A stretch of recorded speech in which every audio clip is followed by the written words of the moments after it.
नमस्कार. ठरलं तर मग ह्या मालिकेच्या आजच्या भागामध्ये आपल्याला पाहायला मिळत आहे, इथे कोर्टामधनं निघत असताना आपली सायली अर्जुनला सांगत असते की तुम्ही असे खचलेले मला अजिबात चालणार नाही आणि एकदम खंबीरपणे राहायचं. तुम्ही एकदम खंबीर राहिलात तर मलाही बळ मिळेल. आता दुसरं काम म्हणजे मुलींना शोधणं.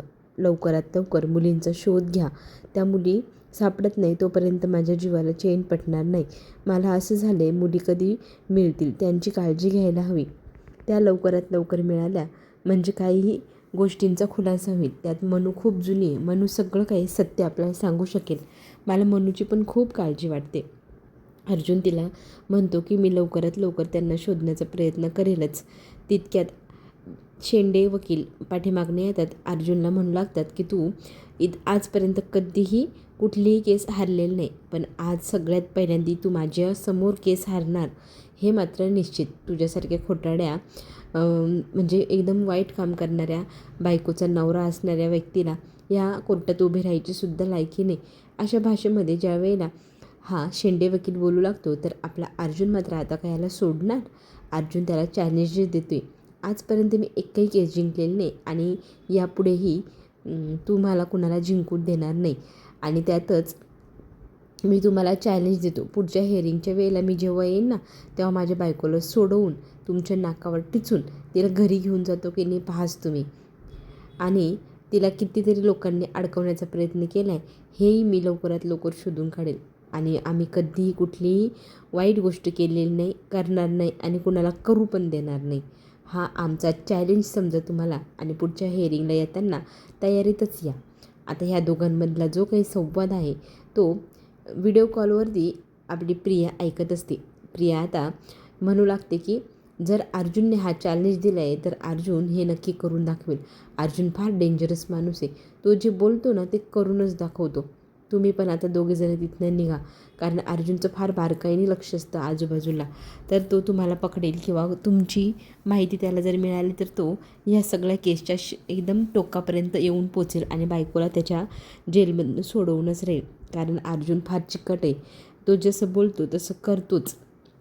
तर सचिन म्हणतो हो आम्ही पण काळजी घेऊ, तू पण तुझी घे.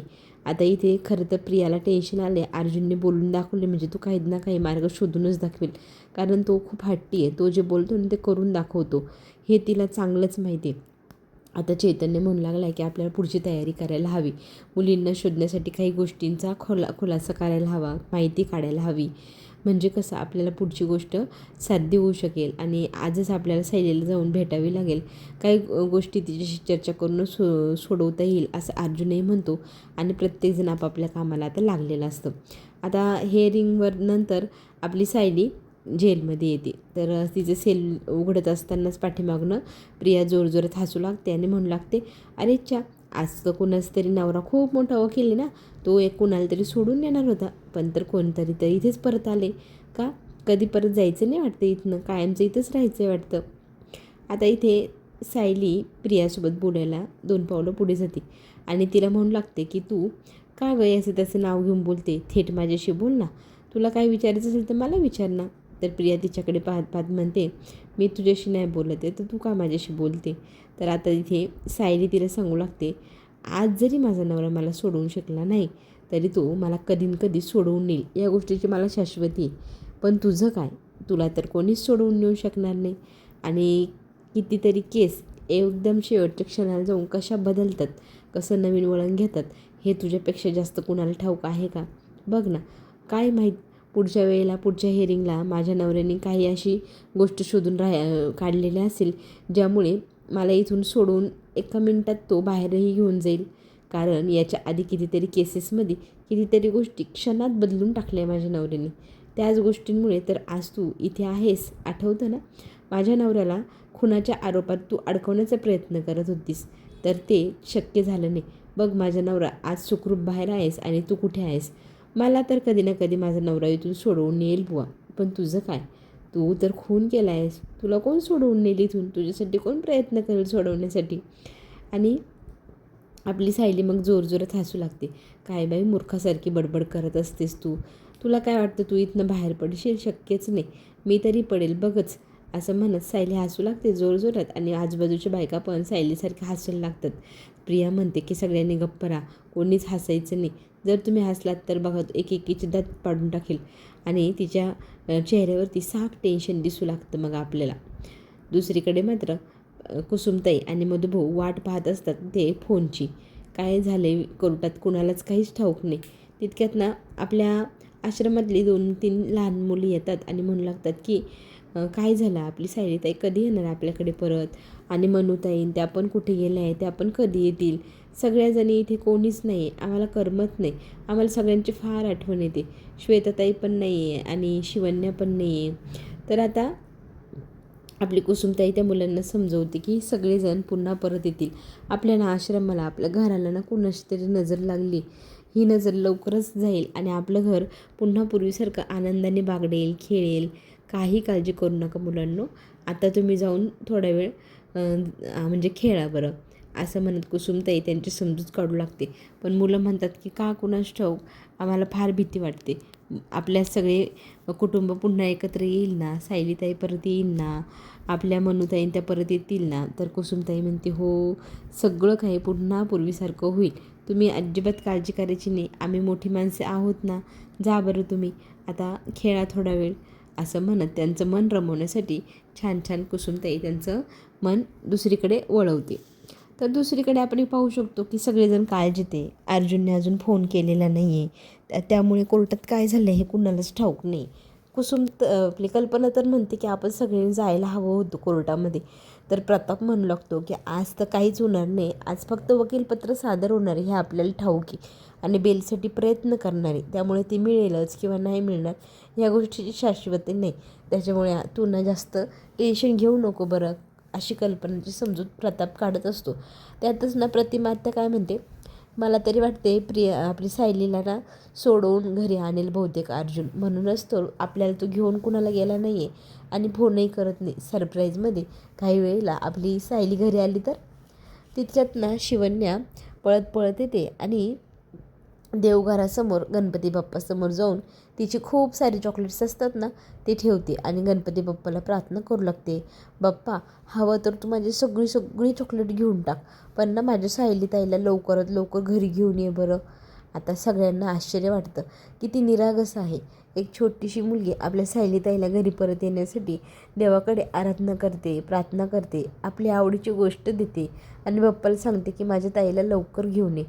बघा आता श्वेता लगेच ह्या गोष्टीवरती काहीतरी उलटं बोलायलाच हवं ना, तशी करंट्यावानी बोलू लागते की मला नाही वाटत सायली यातनं कधी सुटेल, तिला कधी बेल मिळेल, कारण तिच्यावर लागलेला कायदा फार कठीण आहे.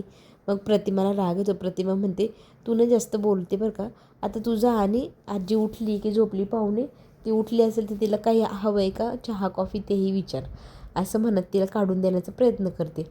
पण त्याच वेळेला अश्विनला कॉल येतो आणि मग लगेच पुन्हा तिथेच खुटवते ऐकण्यासाठी कोण काय बोलते.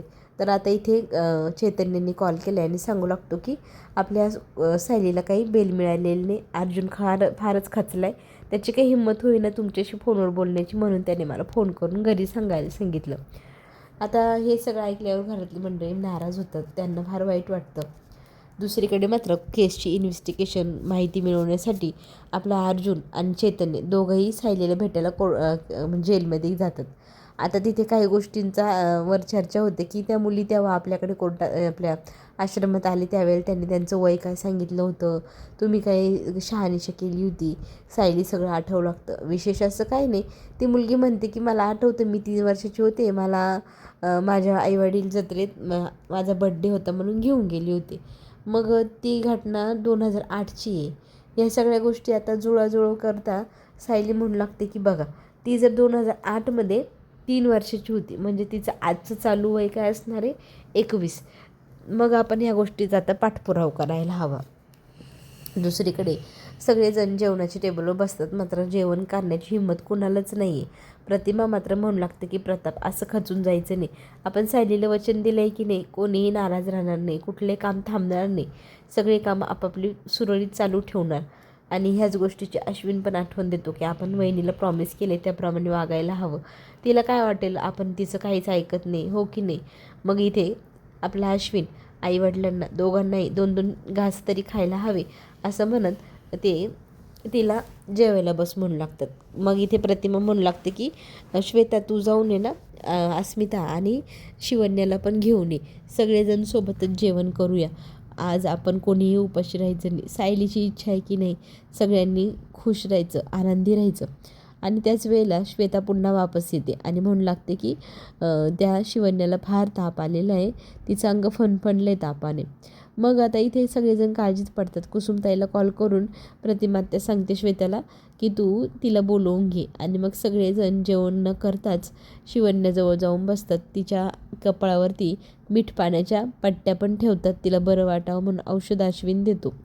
दुसरीकडे आपण पाहू शकतो की चैतन्य सांगतो की बोन म्हणजे आपल्या हाडांची जी DNA असते त्याच्यातनं वय कळतं, तर तसं केलेलं आहे त्या अणूचं. पण आता तिचं वय तिथे 18पेक्षा कमी दाखवते, तर असं कसं?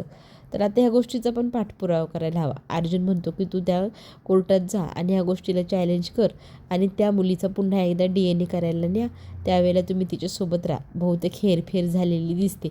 बघ, ज्या व्यक्तीने सायलीला अडकवण्याचा प्रयत्न केला आहे त्याने सगळ्या गोष्टींचा उजवा डावा वरचा खालचा सगळ्या बाजूनी विचार करून प्लॅन करून इथे सायलीला अडकवलेले. म्हणजे ही प्लॅनिंग कितीतरी दिवसांपासून चालू असणार, हो की नाही? आता अर्जुन मात्र आता एकदम एकदम योग्य ट्रॅकवरती चालला आहे. आणि आता ह्या सगळ्या गोष्टी आताचा शोधाशोध आणि त्या गोष्टी सिद्ध करण्यासाठी काही पुरावे गोळा करायला हवे म्हणून ते बोलत असतात. त्यामुळे त्या वेळेला आपली सायली 1-0 हरवून जाते. तर ती कुठे हरवली हा प्रश्न आता अर्जुनला पडला आहे. अर्जुन तिला विचारू लागतो तू कशाचा एवढा विचार करते? तर ती अर्जुनला म्हणू लागते की जर 2008मध्ये जर ती आग लागलेली ते खरं असू शकतं, तर मग त्या आगीमध्ये त्या मुलीचे आईवडील पण जिवंत असू शकते. त्यांचा पण शोध जर घेतला तर ते पण मिळू शकतील आपल्याला. ते जर जिवंत असले तर ते स्वतः सांगतील की आमची मुलगी किती वयाची, त्यांच्याकडे दाखला वगैरे सगळं असू शकतं. तर आता आपल्याला खरं तर शोध घ्यायला हवा त्या मुलीच्या खऱ्या घरच्यांचा.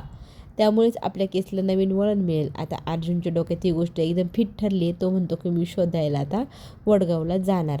दुसरीकडे मात्र रात्रीच्या अंधारामध्ये प्रिया कोणाशी तरी बोलते, कुजबूज करते. प्रियाच्या म्हणजे आपल्या सायलीच्या कानावर ते शब्द पडतात. ती कुणाशी बोलते म्हणून ते पाहण्यासाठी पुढे जाते. तर इथे ती बघते की प्रिया भिंतीकडे तोंड करून उभी आहे आणि ती कॉन्स्टेबल आहे, ती ना बाहेर उभी आहे. ह्या दोघींमध्ये सतत काही ना काही चालू आहे. प्रत्येकाला डाऊट होता.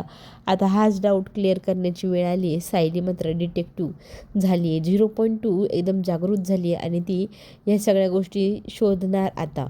प्रिया सतत कॉलवर असते, तिच्याकडे मोबाईल आहे, तिने जेलमध्ये काही लोक मॅनेज केले. ही गोष्ट मात्र आपल्या सायलीच्या आता लक्षात आली आहे आणि सायली प्रियाच्या मागावरती आता बारीक नजर ठेवून असणार आहे. कारण तिला आलेला डाऊट जर खरा असेल तर ही बाहेरच्या लोकांच्या कॉन्टॅक्टमध्ये आणि तिच्यासोबत कॉन्टॅक्टमध्ये असणारी व्यक्ती असणार तरी कोण, ह्या सगळ्या गोष्टी आपल्या सायलीला खूप चांगल्या माहिती आहे. त्यातच इथे फोनवरती ती महिपतशी आणि सचिनशी बोलत असते. पुढे काय करायचं हा प्लॅन ती सांगत असते. चला तर मग आता आपण घेऊ छोटी विश्रांती. पुढील भागात आपण पुन्हा भेटू. धन्यवाद.